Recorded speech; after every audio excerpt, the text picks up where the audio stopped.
बिस्मिल्लाहिर्रहमानिर्रहीम। अस्सलाम वालेकुम स्टूडेंट्स। आज हम लोग अपना MGT 211 का लेक्चर नंबर 35 करते हैं। आज हम लोग बात करेंगे प्रोडक्टिविटी की। प्रोडक्टिविटी क्या होती है, सबसे पहले हम लोग इसकी डेफिनेशन पढ़ेंगे, उसके बाद हम लोग अगले लेक्चर की तरफ चलेंगे। वीडियो को एंड तक देखिएगा, चैनल को सब्सक्राइब करना मत भूलिएगा, मुझे अपनी दुआ में याद रखिएगा और फाइनल टर्म देने से पहले आप लोग वीडियोस क्विज की जो वीडियोस हैं वो लास्ट में देख के जाइएगा। हम लोग बात करते हैं प्रोडक्टिविटी की। प्रोडक्टिविटी का क्या मतलब होता है? प्रोडक्टिविटी असल में मैयर होती है कि affective use of the organisations resources, यानी कि कोई भी ऑर्गेनाइजेशन अपने रिसोर्सेज का कितनी बेहतरीन तरीके से इस्तेमाल करती है उसको हम लोग बोलते हैं प्रोडक्टिविटी। कोई भी ऑर्गेनाइजेशन जितने अच्छे तरीके से अपने रिसोर्सेज को इस्तेमाल करती है ना, तो उसका अपना खर्चा चीज़ को बनाने के ऊपर कम आता है और उससे प्रॉफिट उसको ज़्यादा होता है, तो इसको हम लोग बोलते हैं प्रोडक्टिविटी।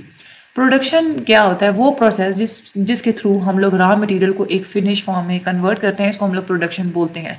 हम लोग कह सकते हैं कि रॉ मटेरियल की हम लोग वैल्यू को बढ़ा देते हैं, उसको हम लोग प्रोसेस करते हैं और उससे हम लोग कोई नया यूजफुल प्रोडक्ट बनाते हैं, इसको हम लोग बोलते हैं प्रोडक्शन। इसमें 3 चीज़ें आ जाती हैं प्रोडक्शन में। इनपुट, ठीक है, फिर उस इनपुट को आप लोग प्रोसेस करते हैं और फिर उससे आप लोग आउटपुट बनाते हैं, ठीक है। तो ये प्रोडक्टिविटी की डेफिनेशन है, तो बहुत इंपॉर्टेंट है आपके MCQs के लिहाज से। अल्हम्दुलिल्लाह। और ये जो प्रोडक्शन है ना, इसकी भी ये बहुत इंपॉर्टेंट है।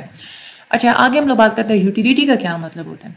यूटिलिटी का मतलब होता है कि किसी प्रोडक्ट के अंदर ज़रूरत पूरी करने की जितनी एबिलिटी मौजूद होती है ना, उसको हम लोग बोलते हैं यूटिलिटी। फॉर एग्जांपल, जो यूटिलिटी स्टोर्स होते हैं उनको यूटिलिटी स्टोर क्यों कहा जाता है? क्योंकि वो ऐसे स्टोर होते हैं जिससे इंसान की रोज़मर्रा की जितनी भी ज़रूरियात होती है ना, उन सारी ज़रूरियात की सारी चीज़ें वहाँ से मिल जाती हैं, ठीक है। तो यूटिलिटी का मतलब होता है कि किसी प्रोडक्ट के अंदर जो एबिलिटी मौजूद होती है ना, नीड्स को सेटिस्फाई करने की, ज़रूरियात को पूरा करने की, उसको हम लोग बोलते हैं यूटिलिटी।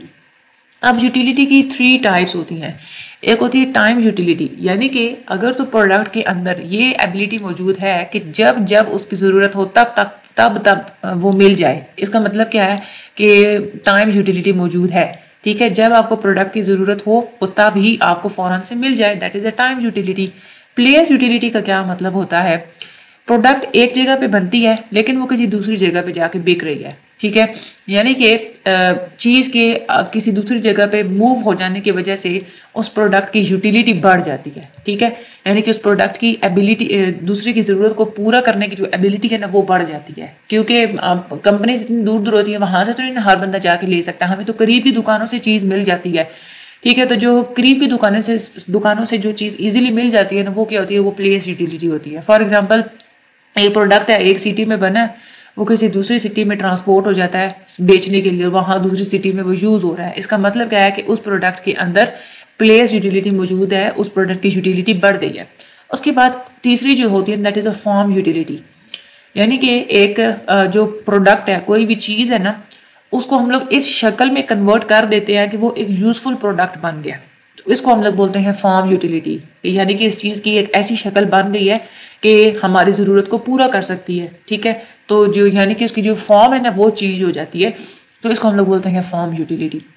अब हम लोग आगे बात करते हैं ऑपरेशन प्लानिंग। वो मैनेजर्स जिन्होंने डिसाइड करना होता है कि किसी भी ऑर्गेनाइजेशन की प्रोडक्शन कैपेसिटी कितनी है, यानी कि किसी ऑर्गेनाइजेशन ने कितना प्रोड्यूस करना है, इसको हम लोग बोलते हैं ऑपरेशंस मैनेजर। ये आप लोगों का MCQs भी आता है कि कौन से मैनेजर्स होते हैं जो कि डिसाइड करते हैं ऑर्गेनाइजेशन की प्रोडक्शन कैपेसिटी को, that is a operations manager. और ऑपरेशन मैनेजर्स ये भी डिसाइड करते हैं कि ऑर्गेनाइजेशन की लोकेशन क्या होगी, ठीक है, यानी कि किस जगह पे हम लोगों ने अपनी इंडस्ट्री को लगाना है। कैपेसिटी प्लानिंग का क्या मतलब होता है? किसी भी ऑर्गेनाइजेशन को जिस बेहतरीन लेवल तक प्रोडक्शन की ज़रूरत होती है ना, उसको हम लोग बोलते हैं कैपेसिटी प्लानिंग। यानी कि एक ऑर्गेनाइजेशन है, उसमें प्रॉफिट्स बनाने के लिए ज़रूरी है कि वहाँ पे 1 साल के अंदर फॉर एग्जांपल 1000 चीज़ें बने, ठीक है। वो एक ऑप्टिमल लेवल है कि ऑर्गेनाइजेशन को 1 साल के अंदर 1000 चीज़ें बनानी चाहिए। तो इसका मतलब क्या है कि उस ऑर्गेनाइजेशन का ऑप्टिमम लेवल क्या है प्रोडक्शन का? 1000 है, ठीक है। तो that is a capacity planning. अच्छा, इंडस्ट्री जब भी आप लोगों ने लगानी हो ना, तो आपने कुछ फैक्टर्स डिसाइड करने होते हैं, कुछ फैक्टर्स देखना होता है, उसके मुताबिक आप लोगों ने डिसाइड करना होता है कि हमारी इंडस्ट्री की लोकेशन क्या होनी चाहिए। अब आपने कौन कौन सी चीज़ों को देखना चाहिए? पहले तो आप लोग ये देखें कि जिस जगह पे आप लोग इंडस्ट्री लगा रहे हैं वहाँ पे स्किल्ड वर्कर्स अवेलेबल हैं या नहीं, इंफ्रास्ट्रक्चर अवेलेबल है या नहीं। यानी कि बिजली, गैस, पानी और टेलीफोन, ये जिस जगह मौजूद हो वहाँ आपने इंडस्ट्री लगानी है। ऐसी जगह पे इंडस्ट्री लगाएं जहाँ पे रोड और रेलवे तक जो है ना एक्सेस हासिल करना आसान हो।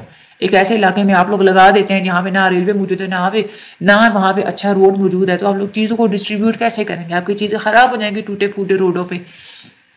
इसके बाद आपने ये देखना है कि रॉ मटेरियल अवेलेबल है या नहीं उस इलाके में, और अपने क्लाइमेट की भी कुछ कंडीशंस को देखना होता है। इस बेसिस पे आप डिसाइड करते हैं कि मैंने किस जगह पे अपनी इंडस्ट्री लगानी है। तो ये फैक्टर्स आपने अच्छे तरीके से याद कर लेने हैं। Facilities to be organize for production process. अच्छा, जब आप लोग एक प्रोडक्शन प्रोसेस आप लोग कर रहे होते हैं, कोई भी चीज़ आपने प्रोड्यूस करनी है, आपने इंडस्ट्री लगानी है, उसमें आप लोगों ने प्रोडक्शन का सारा काम करना है, उसमें कौन कौन सी फैसिलिटीज़ मौजूद होना ज़रूरी है? 3 तरह की फैसिलिटीज़ मौजूद होना ज़रूरी है आपकी प्रोडक्शन वाली इंडस्ट्री के लिए। एक तो प्रोडक्टिव फैसिलिटीज़। प्रोडक्टिव फैसिलिटीज़ का ये मतलब होता है वो सारी चीज़ें जिसके थ्रू आप लोग चीज़ों को प्रोड्यूस करते हैं, वो सारी मशीनें, वो सारे यूनिट्स, वो सारे के सारे प्लांट्स जिनके थ्रू आप अपने रॉ मटेरियल को एक फिनिश प्रोडक्ट में कन्वर्ट करते हैं, उसको हम लोग बोलते हैं प्रोडक्टिव फैसिलिटीज़। दूसरी फैसिलिटीज़ होती हैं नॉन प्रोडक्टिव फैसिलिटीज़, यानी कि ये वो प्रोसेस होते हैं कि जो डायरेक्टली प्रोडक्शन के अंदर तो इन्वॉल्व नहीं होते, लेकिन इनका ताल्लुक होता है प्रोडक्शन के साथ।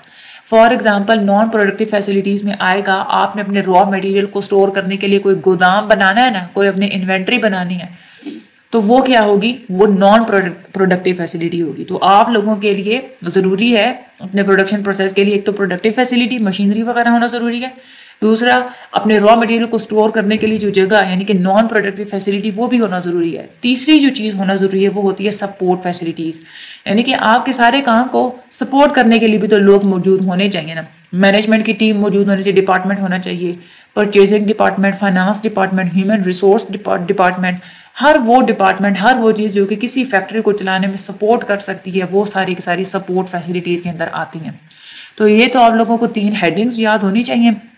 और कोई भी अगर एमसीक्यू, कोई भी अगर क्वेश्चन आता है तो हेडिंग्स आपके माइंड में होंगी, ये कंसेप्ट आपके माइंड में होगा ना कि कौन सी फैसिलिटी क्या होती है, आप लोग इसको इजीली कर लेंगे। आगे हम लोग बात करते हैं लेआउट प्लान की। ठीक है, आप लोगों ने डिसाइड कर लिया कि मैंने अपनी इंडस्ट्री लगानी है, उसमें मैंने ये वाली लोकेशन रखनी है, मैंने ये वाली फैसिलिटीज़ रखनी है। आपने फैसिलिटीज़, आपने लोकेशन में आपने इंडस्ट्री भी लगा ली, आपने सारी जितनी आप लोगों को फैसिलिटीज़ चाहिए आप वो भी ले आए।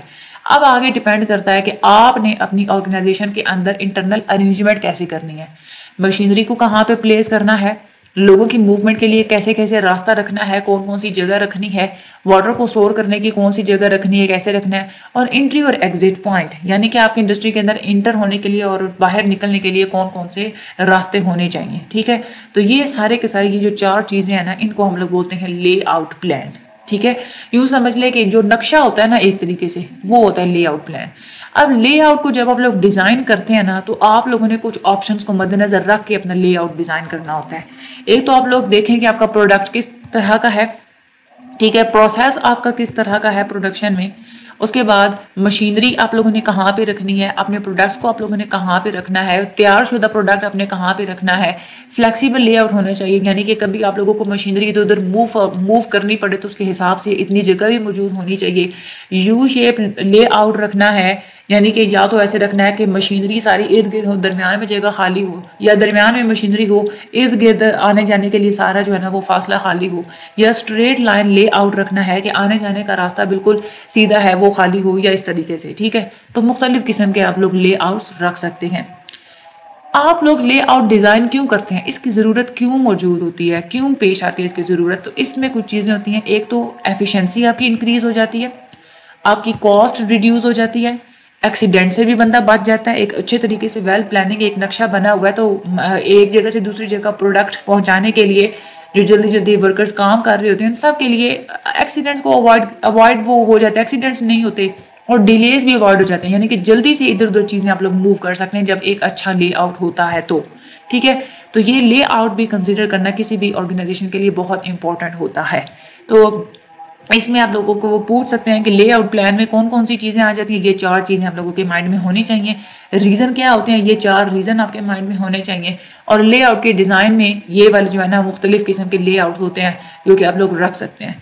ठीक है, तो ये आप लोगों के भी माइंड में होने चाहिए। बाकी इसमें कुछ भी मुश्किल नहीं था। MGT 211 is so easy subject, बहुत ही आसान होता है इसमें से मार्क्स लेना। अब तो वैसे भी MCQs पेपर है, MCQs बेस्ड पेपर है आप लोगों का, इसमें कोई भी मुश्किल नहीं होती। बाकी मुझे अपनी दुआ में याद रखिएगा, अल्लाह ताला आप सब लोगों की मदद फरमाए, अल्लाह ताला आप सब लोगों के हामी और नासिर हो, अल्लाह ताला आप सब लोगों को सेहत, खुशियाँ, कामयाबियाँ, कामयाबियाँ सब कुछ अता फरमाए।